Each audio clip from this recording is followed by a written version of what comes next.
Hello guys, स्वागत है आप सभी का फिर से एक नए वीडियो में। आज मैं आप सभी को क्लास 10th का ट्रिग्नोमेट्री चैप्टर जो कि चैप्टर 8 है उसका पहला क्वेश्चन कराने जा रहा हूं। इस वीडियो को देखने के बाद आपका ट्रिग्नोमेट्री से कोई भी सवाल फंस नहीं सकता है और आप अपने बोर्ड एग्जाम में जो कि 2026 में होने वाला है उसमें अच्छा स्कोर कर सकते हैं।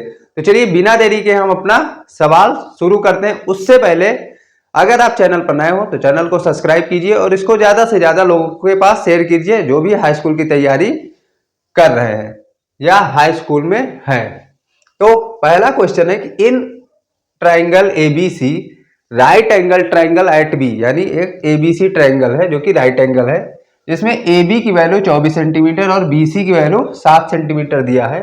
तो आपको sign A cos A sign C cos सी की वैल्यू आपको बतानी है। तो चलिए इसको हम सॉल्व करते हैं और देखते हैं कि इसका आंसर किस प्रकार से आएगा। सबसे पहले हम एक राइट एंगल ट्राइंगल बना लेंगे। यहां पे कह रहा है कि बी है, राइट एंगल ट्राइंगल बी है और तो इसको ए मान लेंगे और ये पॉइंट हो जाएगा हमारा सी पॉइंट। अब यहाँ ए बी की वैल्यू 24 यानी ये वैल्यू 24 है और BC की वैल्यू 7 सेंटीमीटर दिया है, यानी AC आपको निकालना है।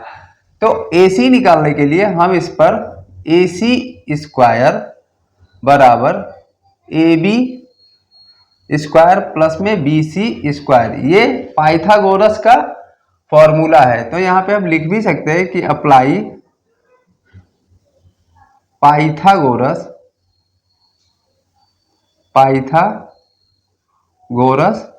थ्योरम।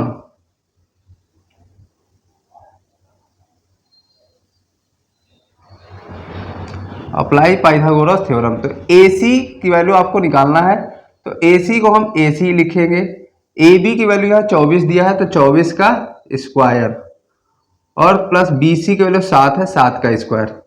अब 24 का स्क्वायर कितना होता है? 24 का स्क्वायर 576 होता है। कितना होता है? 576 और 7 सते 49। इन दोनों को जोड़ेंगे तो 9 6 15 और 7 और 4 11 और 1 हासिल 12 के 2 और यहाँ पे 6, यानी AC का स्क्वायर बराबर 625। जो AC बराबर यहाँ पे 625 का स्क्वायर रूट कितना होता है? 25, यानी AC हमारे पास कितना हो जाएगा? 25 सेंटीमीटर। हमारे पास AC की वैल्यू आ गई। अब हमको साइन A की वैल्यू निकालनी है तो हम यहाँ पे लिखेंगे साइन A बराबर A के सामने की वैल्यू को हम क्या मानते हैं? परपेंडिकुलर, यानी लंब जिसे कहते हैं। तो A के सामने लंब है और साइन A बराबर होता है लंब बटा कण, यानी BC, यहाँ पे BC लंब है और कण आपका AC है। AC यानी 7/25। इसको हम परपेंडिकुलर अपॉन हाइपोटेनियस भी लिख सकते हैं।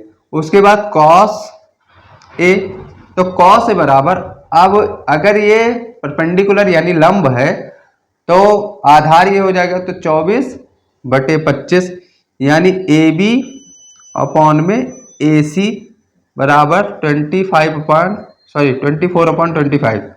इसी प्रकार अब साइन C की वैल्यू, तो साइन C बराबर C की वैल्यू C ये है, C के सामने होता है परपेंडिकुलर, तो 24/25 यानी AB अपॉन में हो जाएगा AC, यानी 24/25। इसी प्रकार कॉस C की वैल्यू, अगर ये परपेंडिकुलर है तो ये बेस है, तो बेस कितना है? BC, base upon hypotenuse cos C बराबर होगा, हाइपोटेनियस यहाँ AC है तो BC की वैल्यू 7 और AC की वैल्यू 25। ये था इस का कंप्लीट सोल्यूशन, यानी क्वेश्चन नंबर 1 का कंप्लीट सोल्यूशन। अब इसके बाद हम क्वेश्चन 2 यानी इस एक्सरसाइज का दूसरा क्वेश्चन लगाते हैं। इसको आप नोट डाउन कर लीजिए और वीडियो को लाइक जरूर कीजिए और शेयर कीजिए उन सभी बच्चों के पास जो आपके साथ हाई स्कूल की तैयारी में लगे हैं। क्वेश्चन 2 यानी दूसरा सवाल कह रहा है कि in the given figure find 10p - 10r, यानी आपको 10p - 10r की वैल्यू फाइंड करनी है। यहाँ पे एक फिगर दिया हुआ है जो कि एक राइट एंगल ट्राइंगल है कौन सा, राइट एंगल ट्राइंगल है। तो यहाँ पे पी क्यू की वैल्यू 12, पी आर की वैल्यू 13 और क्यू आर की वैल्यू आपको पता लगानी है। तो सबसे पहले हम क्यू आर की वैल्यू यानी बेस फाइंड करेंगे। तो हम बेस निकालने के लिए हम फॉर्मूला लगाएंगे कि पी आर का स्क्वायर बराबर पी क्यू का स्क्वायर प्लस में क्यू आर का स्क्वायर। ये पाइथागोरस थ्योरम है। तो पी आर की वैल्यू 13 दिया हुआ है, 13 का स्क्वायर प्लस पी क्यू की वैल्यू यहाँ पे 12 है, 12 का स्क्वायर, और क्यू आर की वैल्यू नहीं दी है तो क्यू आर।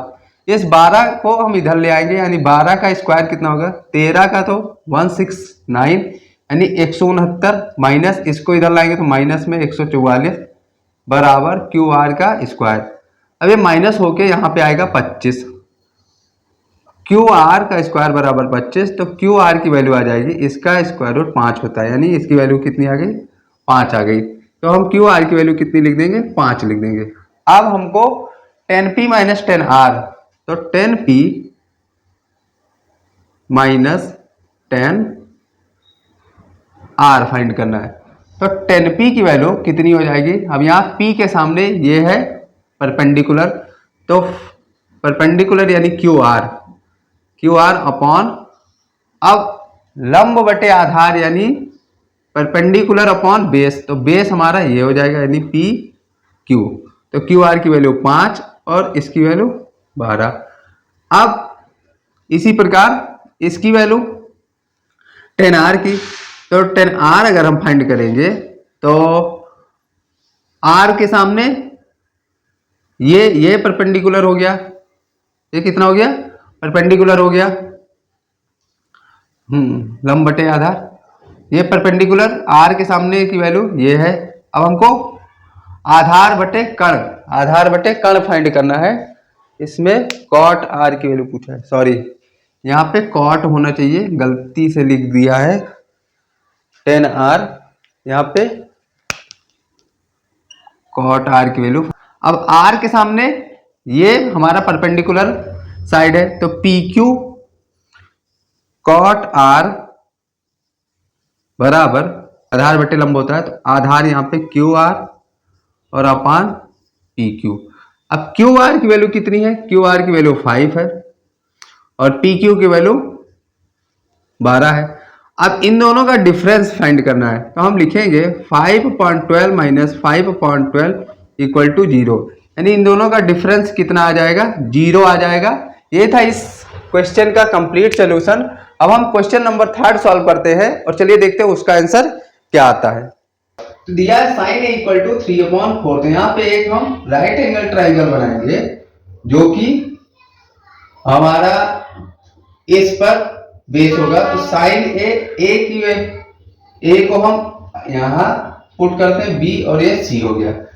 अब sin a बराबर होता है लंब बटे कण यानी परपेंडिकुलर अपॉन हाइपोटेनियस, तो ये परपेंडिकुलर हो गया, ये हाइपोटेनियस, इसकी वैल्यू हमको पता करनी। इस पर हम पाइथागोरस थ्योरम अप्लाई करेंगे, तो AC का स्क्वायर बराबर AB का स्क्वायर प्लस में BC का स्क्वायर। AC की वैल्यू 4 का स्क्वायर, AB की वैल्यू 3 का स्क्वायर प्लस और BC की वैल्यू आपको पता करनी है, तो BC का स्क्वायर, ये 16, ये प्लस में इधर आके माइनस में 9 हो जाएगा बराबर BC का स्क्वायर, ये माइनस हो गया 7, तो BC का स्क्वायर बराबर 7, BC बराबर रूट में 7 आएगा, यानी BC की वैल्यू रूट में 7 आ गई। अब हमको cos A की वैल्यू फाइंड करनी, तो cos A बराबर, अब ये परपेंडिकुलर है तो ये बेस है, तो आधार बटे कण यानी बेस अपॉन हाइपोटेनियस जिसको हम बोलते हैं, यहाँ पे रूट 7 BC की वैल्यू और रूट 4 AC की वैल्यू, और उसके बाद 10A बराबर लंब बटे आधार, लंब यानी परपेंडिकुलर यहाँ 3 है तो AB और बेस यहाँ रूट 7 है जिसको हम BC लिखेंगे, तो ये हो गया 3 और यहाँ हो गया रूट में 7। ये था क्वेश्चन नंबर 3, इसको नोट डाउन कीजिए। चलिए गाइस, क्वेश्चन नंबर 4 को भी हम सॉल्व करते हैं, देखते हैं इसका आंसर क्या आएगा। दिया है given 15 cot a equal to 8, तो साइन ए एंड सेक ए की वैल्यू आपको बतानी है। तो 15 cot a जो दिया हुआ है हमको, 15 cot a इक्वल टू 8, तो cot a बराबर 8 और ये मल्टीप्लाई में, तो इस डिवाइड में चला जाएगा। चलिए, cot a बराबर 8/15 और 8/15 यानी इसको हम लिख सकते हैं, ये वैल्यू है बेस की और ये वैल्यू है परपेंडिकुलर, यानी आधार बटे लंब जिसको कहते हैं, cot a बराबर होता है। अब हम यहाँ पे एक राइट एंगल ट्राइंगल बनाएंगे। राइट एंगल ट्राइंगल, ये हो गई A, ये B एंड ये C। अब बेस, तो बेस अगर हम इसको माने तो ये 8 हो गया और परपेंडिकुलर ये 15 हो गया। AC की वैल्यू आपको निकालनी है। हम यहाँ पे लिखेंगे AC का स्क्वायर बराबर AB प्लस BC का स्क्वायर, AB का स्क्वायर प्लस में BC का स्क्वायर, ये पाइथागोरस प्रमेय है। अब AC की वैल्यू आपको निकालनी है, तो AC को ऐसे ही लिखेंगे, AB की वैल्यू 15 का स्क्वायर प्लस 8 का स्क्वायर। 15 का स्क्वायर 225, 8 का स्क्वायर 64। अब इन दोनों को ऐड करेंगे तो ये कितना हो जाएगा, ये 9 और ये 8, ये हो गया 289। AC का स्क्वायर बराबर, तो AC बराबर ये किसकी वैल्यू है, ये 17 का स्क्वायर है, तो AC बराबर हो जाएगा 17, यानी AC की वैल्यू यहाँ पे कितनी आ गई, 17 आ गई, यानी 17। तो हमको निकालना है साइन ए की वैल्यू, तो साइन ए बराबर, अब ये था हमारे पास परपेंडिकुलर और ये है हाइपोटेनियस, तो ए बी अपॉन ए सी, यानी ए बी की वैल्यू 15 जिसको लंब कहते हैं और ये हो गया 17 जिसको कर्ण, लंब बटा कर्ण, साइन ए बराबर। इसके बाद सेक ए, सेक ए बराबर कितना होता है, सेक ए बराबर होता है कर्ण बटे आधार। कर्ण की वैल्यू यानी हाइपोटेनियस जिसको बोलते हैं वो AC है और यहाँ जो बेस है वो BC है, तो BC। अब AC की वैल्यू 17 और BC की वैल्यू 8 हो गई। आशा करता हूं यहां तक वीडियो पसंद आई होगी। पसंद आई तो अपने दोस्तों के पास शेयर करें, वीडियो को लाइक करें, चैनल को फॉलो करें, जिससे हमारी आगे आने वाली वीडियो आप तक पहुंच सके। मिलते हैं नेक्स्ट वीडियो में, तब तक के लिए जय हिंद, जय भारत।